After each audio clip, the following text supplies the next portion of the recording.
नमस्कार दोस्तों, स्वागत है आपका हमारे YouTube चैनल जीके ट्रैकर पे।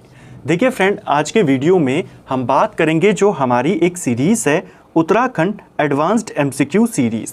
जैसा आप जानते हैं, इस सीरीज़ में हम उत्तराखंड जीके को थोड़ा डीप क्वेश्चंस के साथ कवर करते हैं। आज की वीडियो में भी आपको उत्तराखंड जीके के प्रीवियस ईयर क्वेश्चन यहाँ पर देखने को मिलेंगे। सेलेक्टेड क्वेश्चन देखने को मिलेंगे जो थोड़े से डीप हैं, इजी क्वेश्चंस हैं, लेकिन अलग तरीके से आपसे पेपर में पूछे गए थे।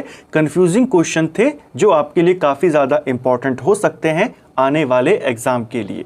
अगर आपने इस सीरीज़ की पिछली क्लासेस को नहीं देखा है तो आप उनको प्लेलिस्ट में जाके देख सकते हैं। तो चलिए दोस्तों, आज के वीडियो को शुरू करते हैं।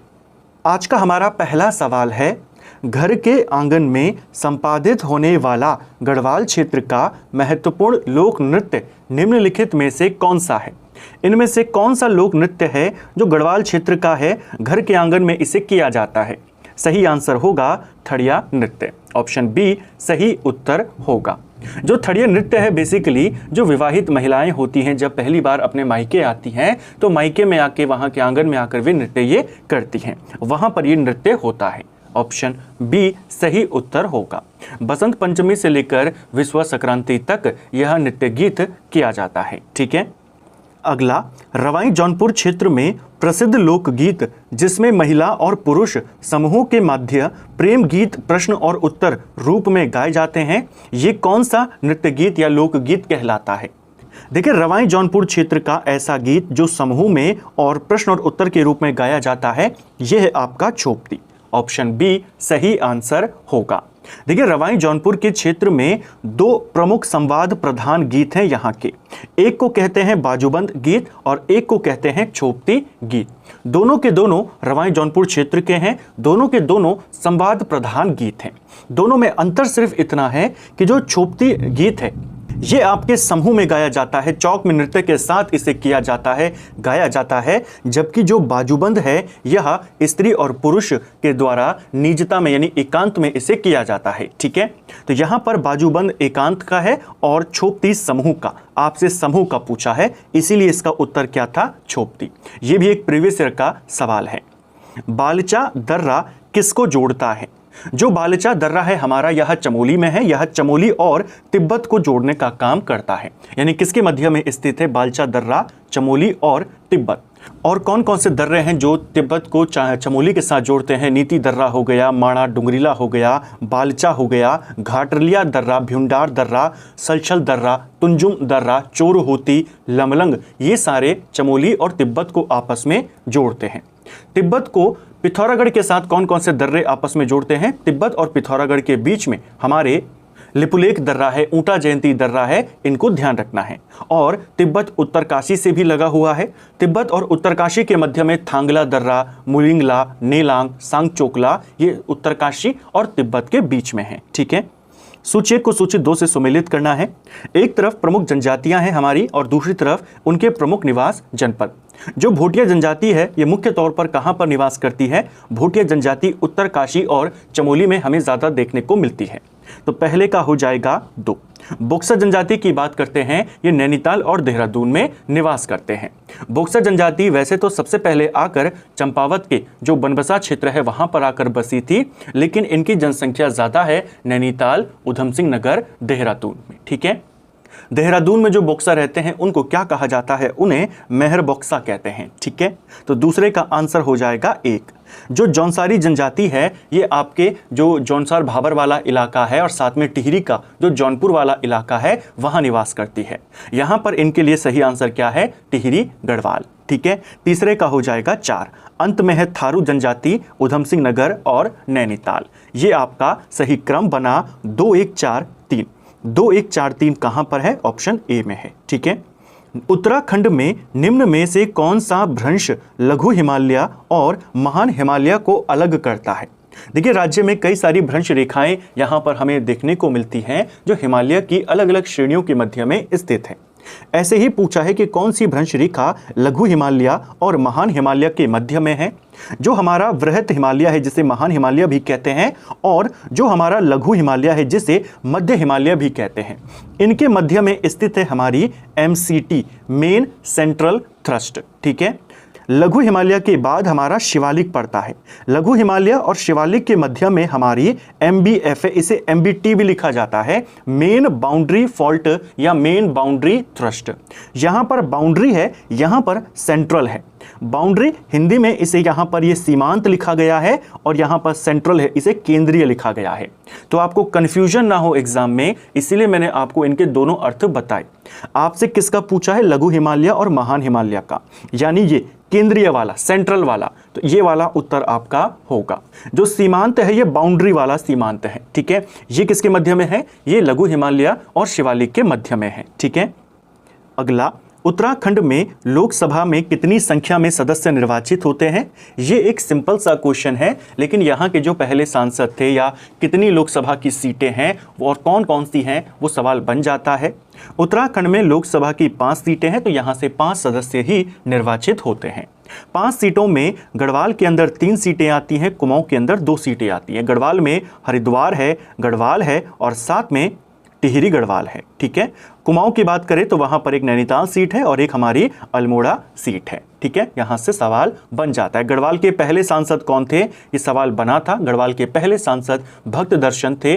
टिहरी की पहली सांसद कमलेंदुमती शाह थी और हरिद्वार के जो पहले सांसद थे उत्तराखंड के, वे हरपाल सिंह साथी को माना जाता है। हरिद्वार बेसिकली जब नया राज्य बन गया था उत्तराखंड, फिर उसे उत्तराखंड में शामिल किया गया, जो हरिद्वार लोकसभा सीट थी। तो लास्ट जो चुनाव हुए थे उत्तराखंड बनने से पहले, वो 1999 में हुए थे। तो जो जीते थे हरपाल सिंह साथी, वे उस समय यूपी की हरिद्वार सीट से जीते। बाद में हरिद्वार सीट उत्तराखंड में आ गई और उन्हें उत्तराखंड से लोकसभा सांसद माना गया। ठीक है, औरंगजेब ने सुलेमान शिकोह को प्राप्त करने के लिए पृथ्वीपति शाह के दरबार में किसको भेजा था? सुलेमान शिकोह जो था, ये दारा शिकोह का पुत्र था। औरंगजेब इसको पकड़कर इसको मारना चाहता था। अपने प्राण बचाते हुए ये गढ़वाल के राजा पृथ्वीपति शाह के दरबार में आया था। पृथ्वीपति शाह ने इसको शरण दी थी। औरंगजेब ने इसको यहाँ से प्राप्त करने के लिए, यानी अपने साथ दिल्ली ले जाने के लिए किसको भेजा था? यहाँ पर उत्तराखंड में मान सिंह के पुत्र राम सिंह को भेजा था। ऑप्शन बी सही आंसर होगा।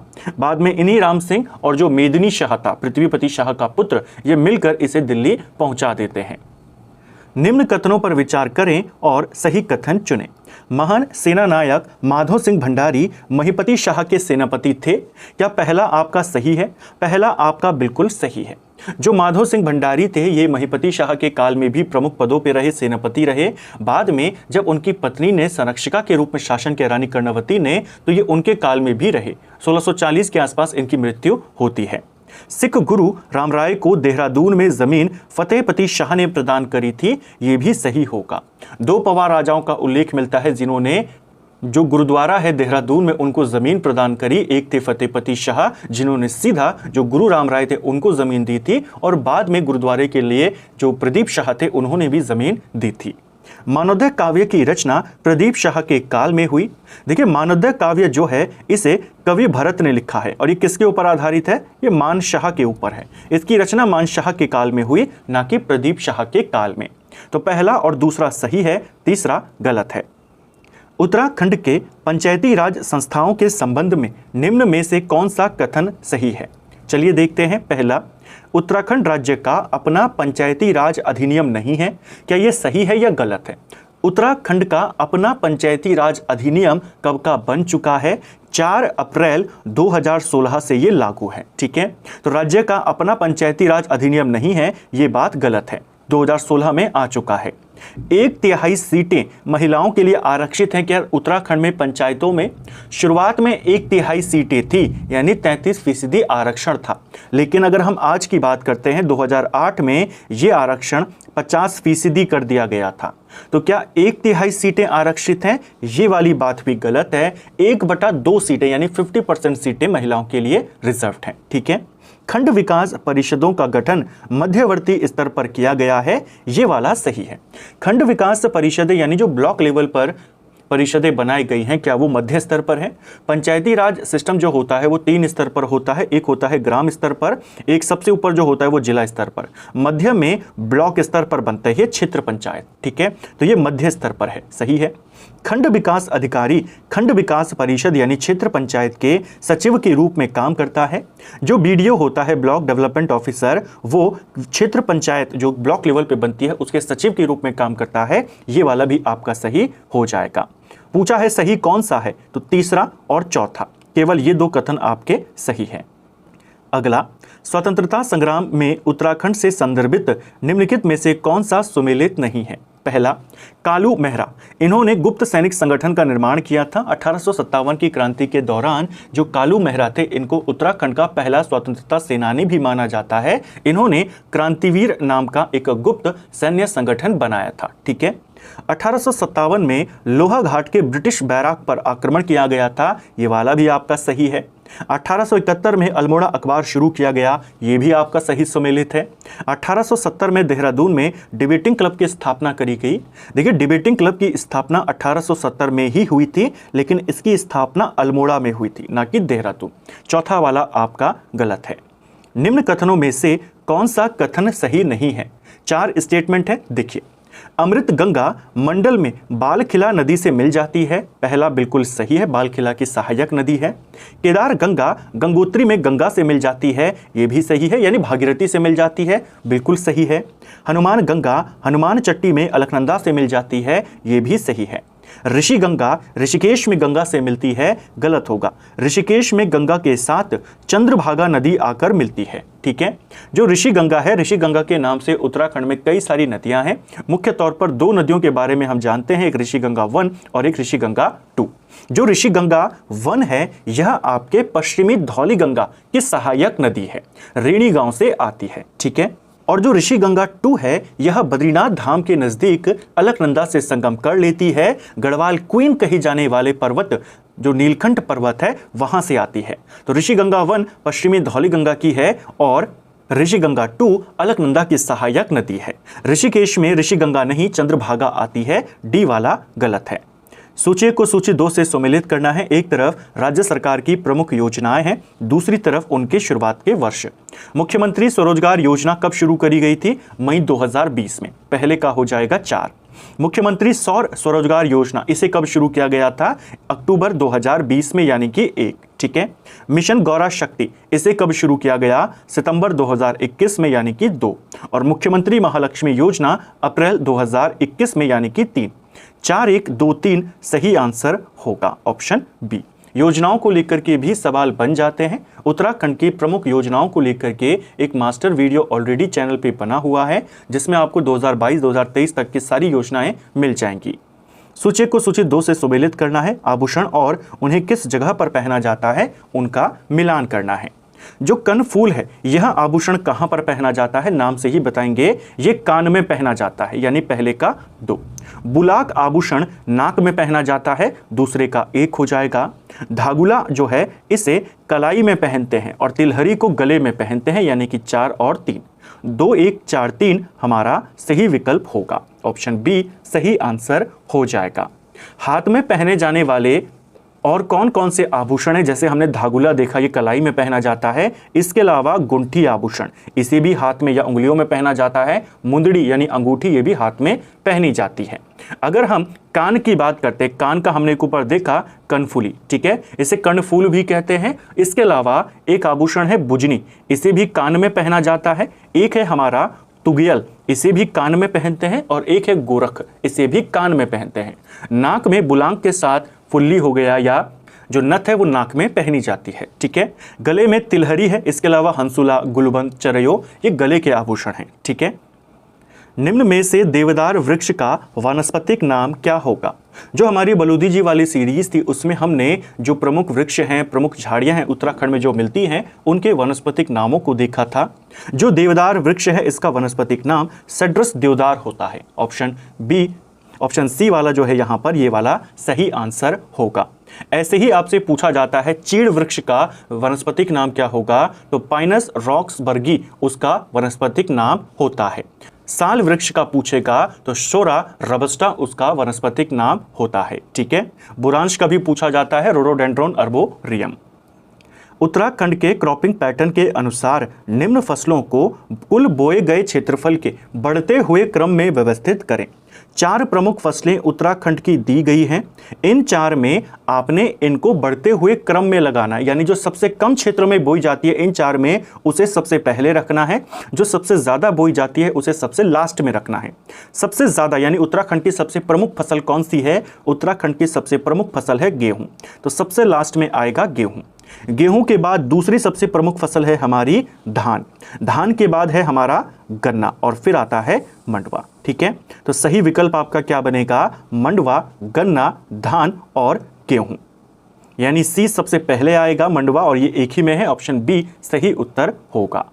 सूची 1 को सूची 2 से मिलाना है। उत्तराखंड न्यायिक एवं विधिक अकादमी कहां पर स्थित है?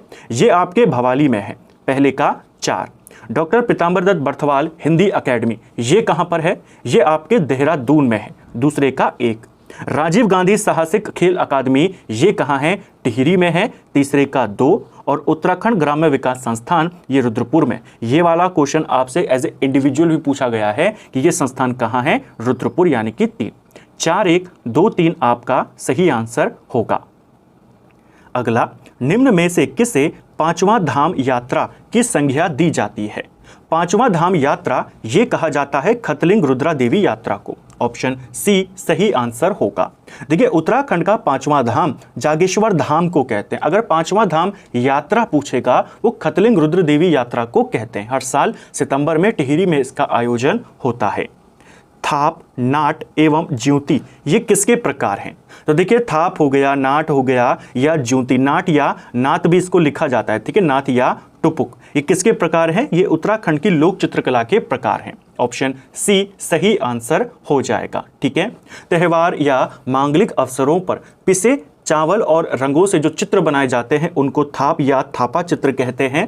रसोई घर की दीवारों पर जो देवी देवताओं के चित्र बनाए जाते हैं उनको नात या टुपुक चित्र कहते हैं। और इसके अलावा अलग अलग रंगों से देवी देवताओं के जो चित्र बनाते हैं उनको ज्योति या ज्योति मातृका चित्र कहते हैं। ठीक है, और कौन कौन सी प्रमुख लोक चित्रकलाएं हैं उत्तराखंड की? जैसे एपण है, ये भी लोक चित्रकला में आती है। ठीक है, पादरी रेवरेंट बर्डन ने मिशनरी गतिविधियों प्रारंभ करी थी। जो पादरी रेवरेंट था इसने अपनी मिशनरी गतिविधियों की शुरुआत कहां से करी थी? अल्मोड़ा से करी थी। ऑप्शन बी सही आंसर होगा। देखिए, ये जो पादरी रेवरेंट था ये पहले किसके साथ जुड़ा हुआ था? ये लंदन मिशनरी सोसाइटी से जुड़ा हुआ था। अगर सवाल आ जाए कि लंदन मिशनरी सोसाइटी से जुड़ा हुआ पादरी कौन था, वो यही था। ये बनारस में, मिर्जापुर में ईसाई धर्म का प्रचार प्रसार करता था। 1850 में ये बीमार वहां पर पड़ता है और स्वास्थ्य के लिए यानी कि अपने इलाज के लिए ये अल्मोड़ा में आता है ताकि यहाँ के ठंडे मौसम में ये अपना सेहत सुधार सके। अल्मोड़ा में ये आता है और यहीं से 1850 से ही ये यहीं पर अपना काम करना शुरू कर देता है। ठीक है, तो पादरी रेवरेंड अल्मोड़ा में कब आया? 1850 में आया। लंदन मिशनरी सोसाइटी से जुड़ा हुआ था। यहीं पर आकर ये ईसाई धर्म का प्रचार प्रसार शुरू करता है। उस समय कुमाऊं का कमिश्नर बाद में चल करके कौन बना? रैमजे बना। उस समय डिप्टी कमिश्नर था।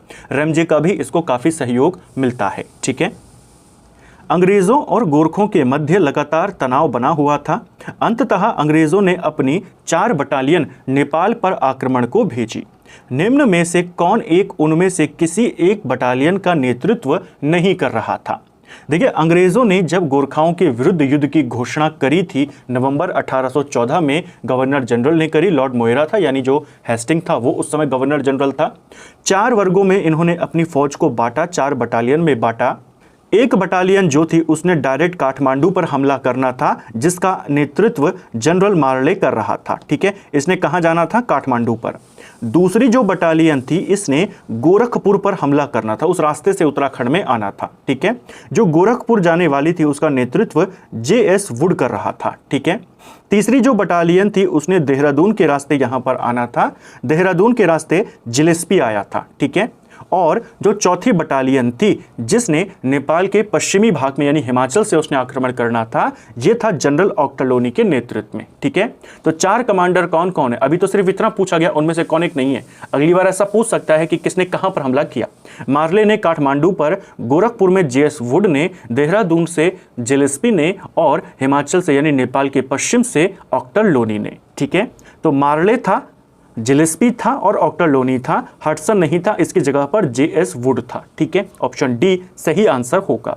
एक और सवाल बनता है, ये जो 4 कमांडर 4 जनरल भेजे थे अंग्रेजों ने, इन चारों में 3 ये और चौथा वुड, इन चारों में सबसे ज्यादा योग्यतम सेनापति कौन था, जनरल कौन था? ये था जनरल ऑक्टरलोनी। ठीक है, जो जिलेस्पी था ये तो यहां पर मारा जाता है गोरखाओं के साथ, खलंगा का युद्ध होता है इसका, वहीं पर ये मारा जाता है। बाकी के जो अदर जनरल थे, मार्ले हो चाहे वुड हो, ये उतने योग्य नहीं थे। सबसे योग्यतम कौन था? ऑक्टरलोनी। ठीक है, तो फ्रेंड्स ये था हमारा आज का वीडियो जिसमें हमने उत्तराखंड जीके के 20 इंपॉर्टेंट सवालों को यहां पर देखा। उम्मीद करता हूं आपको आज का वीडियो पसंद आया होगा। अगर आपको ये वीडियो पसंद आई है, वीडियो को लाइक करें, चैनल पर नए हैं चैनल को सब्सक्राइब करें। वीडियो आपको कैसा लगा कमेंट बॉक्स में हमें ज़रूर बताएं। Thank you friends.